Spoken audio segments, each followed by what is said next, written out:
And welcome back to the Smart Tank Revolution, where we always kick out at 2.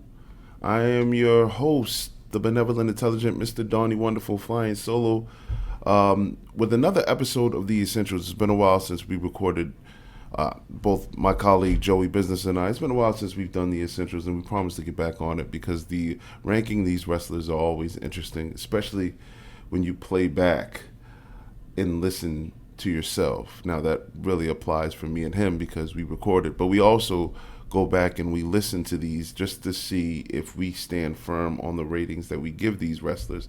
And oftentimes I've been more generous in giving out higher scores.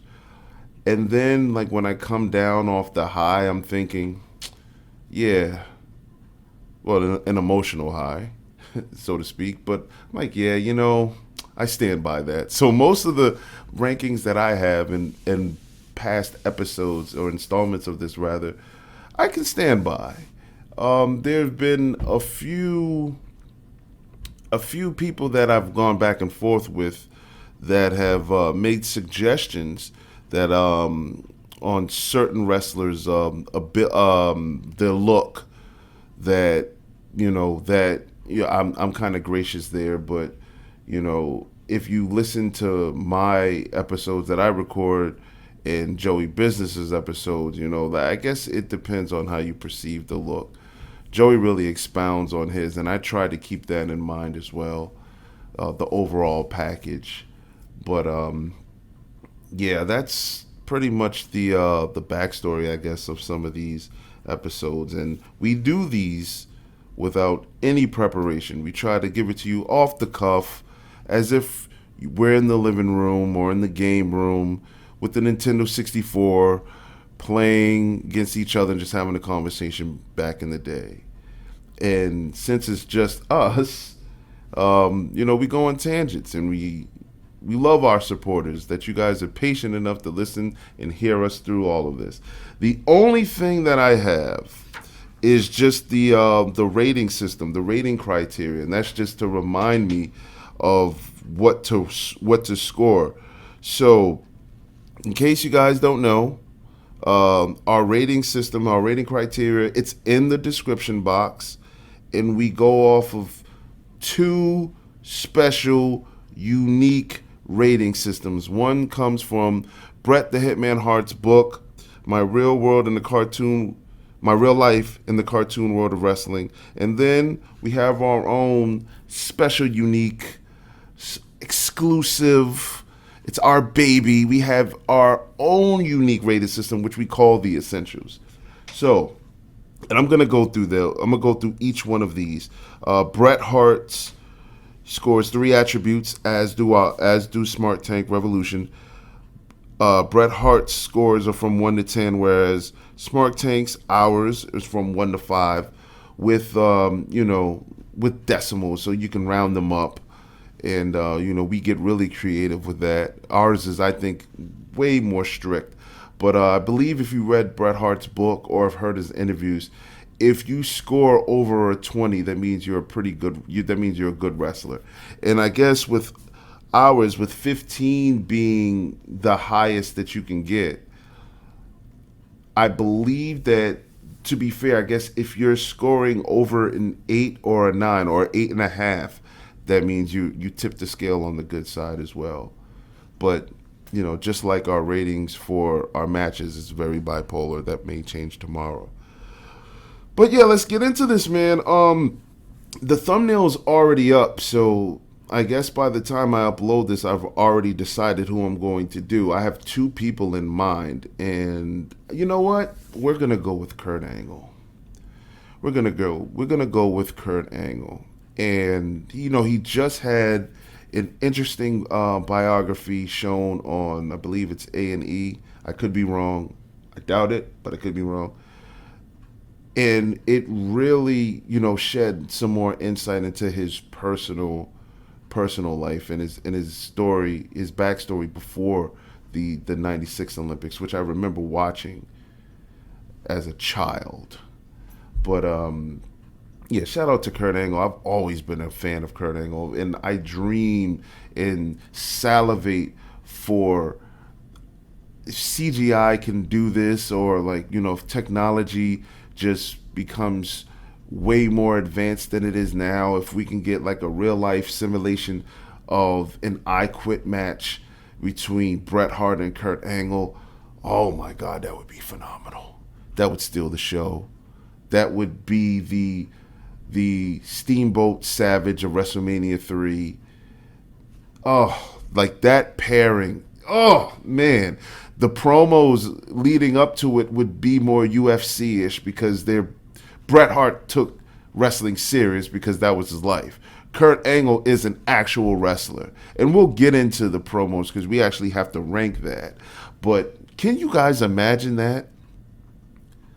Or the other wrestler that I was thinking of before I even mentioned Kurt Angle, which is another Kurt Hennig, which I'm likely going to record right after this. Could you imagine those matches? Kurt Angle fits in every genre, and he picked up wrestling late.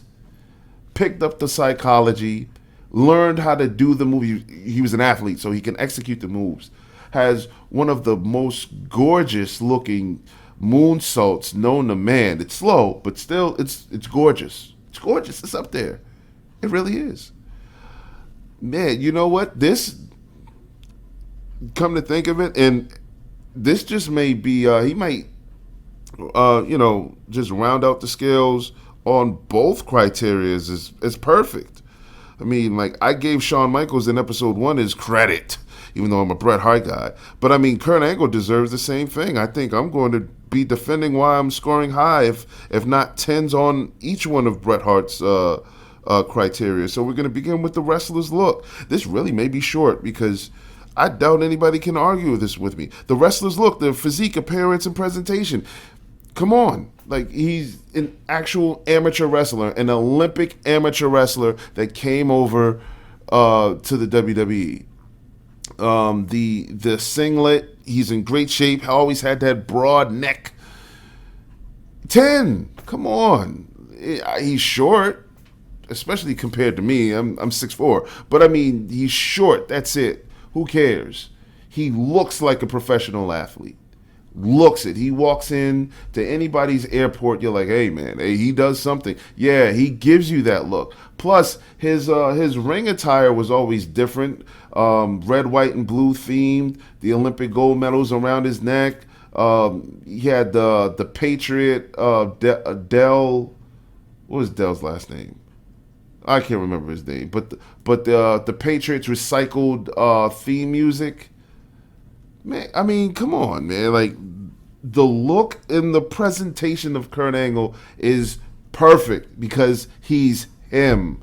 And I don't think you can get any better than that. You have an actual person who has success, validity before going into the WWE. I don't remember what I gave Mark Henry here because I know I did Mark Henry, but he's a reference.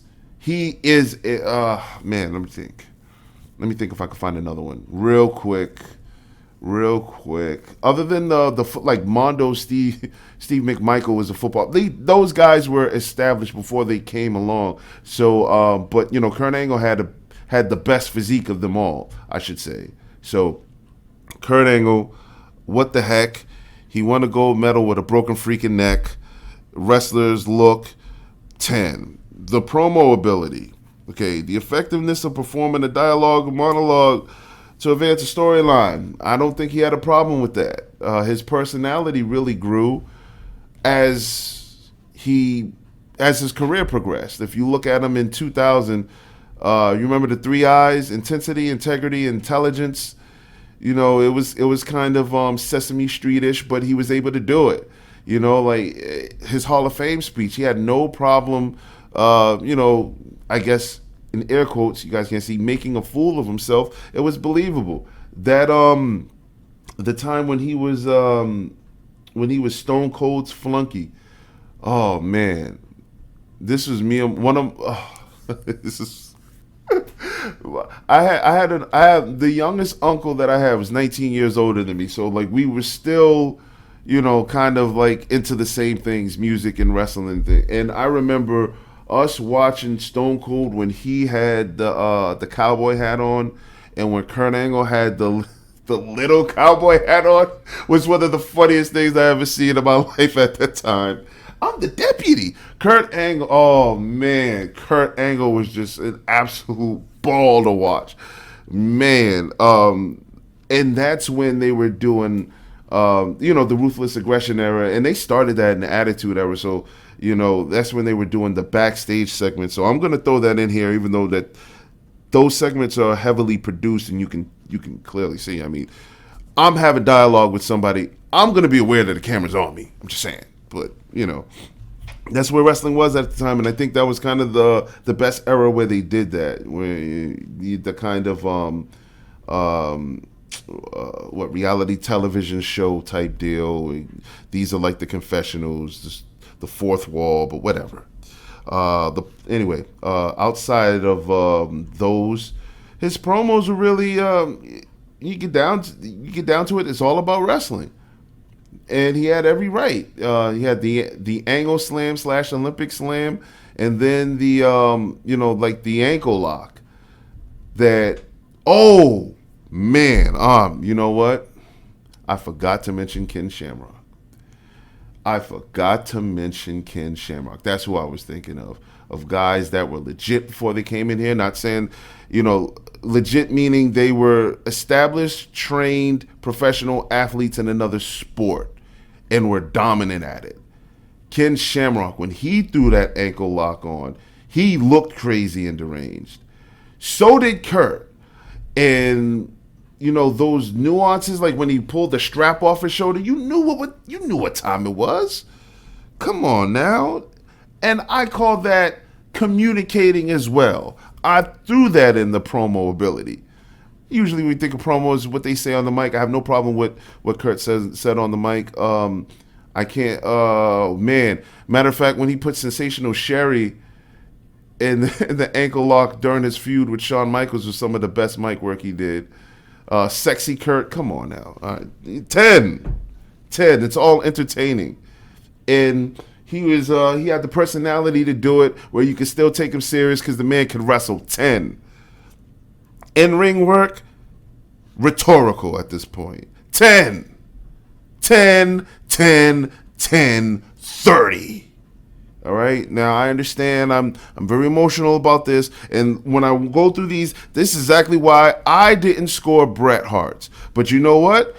In the next episode, 2 or 3, you guys might hear a Donnie Wonderful version of Bret Hart, in contrast to Joey Business's Bret Hart. Because I promise you, hey,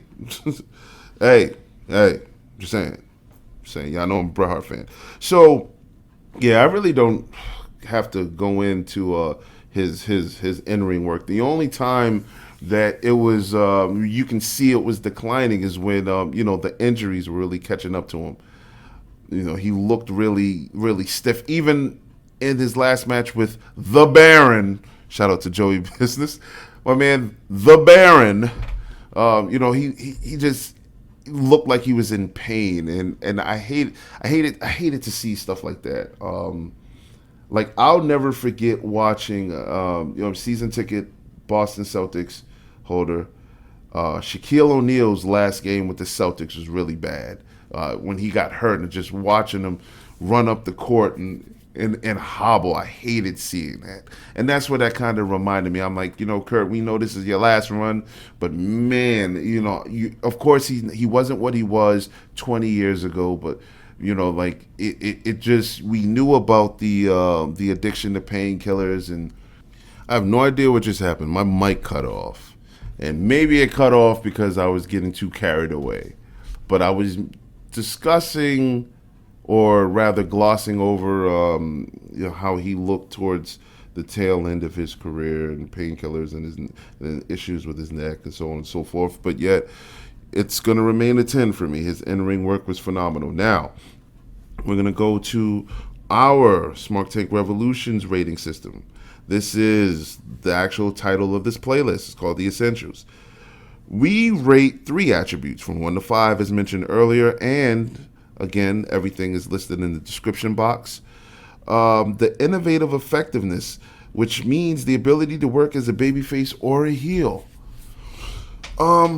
He was a different type of babyface and a different type of heel, I believe, because his personality was it could be stern and bubbly. Kurt Angle, as a babyface, reminded me of the cool substitute teacher that knew everybody.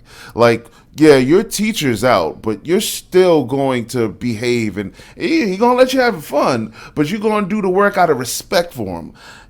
As a heel, it was like, hey, he can lose it at any time. Hey, he's going to be professional, but like at any time he can flip that switch and he can lose it. And I think he was effective in both. He gets a perfect 5 here because just the chants during his theme song, "You Suck," transcended both roles as a wrestler, both a heel and a babyface. And it began as a heel to get to get on his nerves. So "You Suck" is chanted at Kurt Angle when he's a heel to get on his nerves. But as a babyface, "You Suck" is a sign of respect and is actually intended towards the opponent that he's wrestling. It's universal. It's the double turn or it's Bret Hart reference coming up. It's Bret being a heel in the U.S. and being a babyface everywhere else across the globe.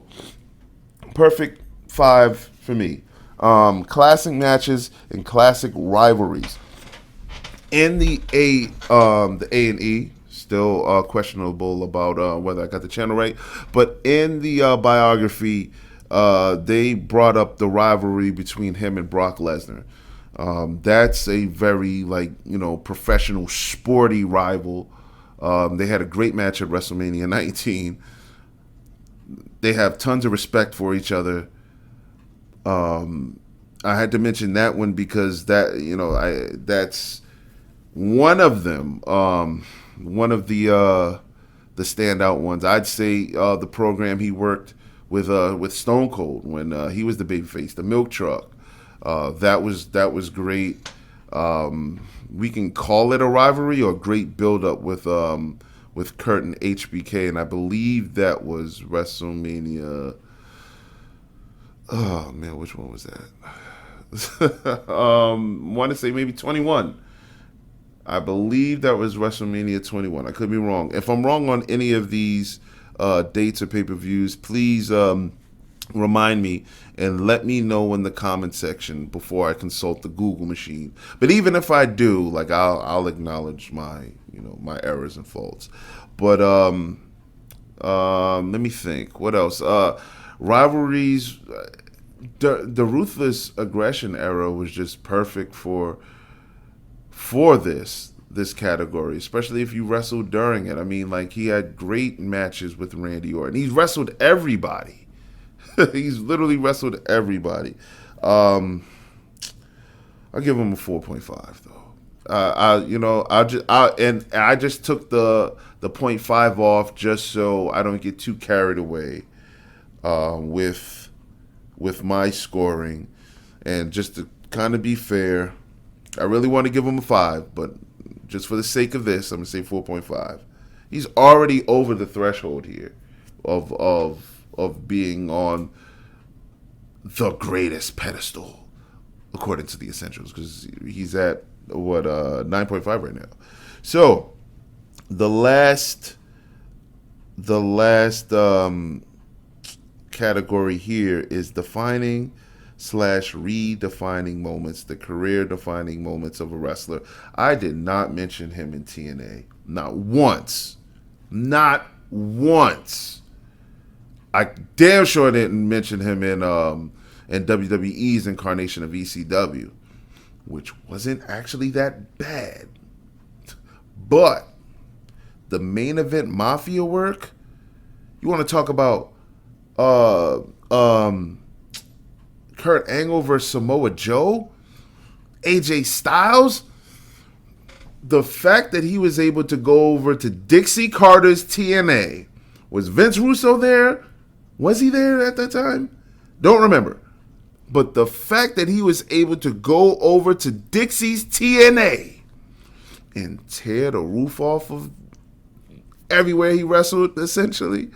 Great storylines. I think at this time he was more intrigued by not wrestling the schedule that the WWE guys were wrestling. So we were able to see some really, really good Kurt Angle then. I think that was a defining moment. Warning, Bret Hart reference here. So, the reason why I rank that one so high is because I often wonder if Bret Hart was used right in WCW, how would that have affected his career? We would have way more to talk about than his WWF / no, he was all WWF. So yeah, more than his WWF. Oh no, he did come back in 2010, so that counts. So we would have more to talk about than just the WWF and WWE stuff, and of course the Calgary Stampede with his dad, and but this is where TNA at the time, I thought, is where wrestlers went to ride off into the pasture, especially if they had the yesteryear ones. But I didn't see that happen so much. I thought it actually gave them, it revitalized them. I loved Sting in TNA, loved Bully Ray. Scott Steiner was pretty good in TNA. Booker T was great in TNA. Kevin Nash, it was kind of a breath of fresh air for certain guys, and I definitely believe that goes true for Kurt Angle. But if we have to go on the WWE side, I think WWF WWE side. I mean, countless WrestleMania matches.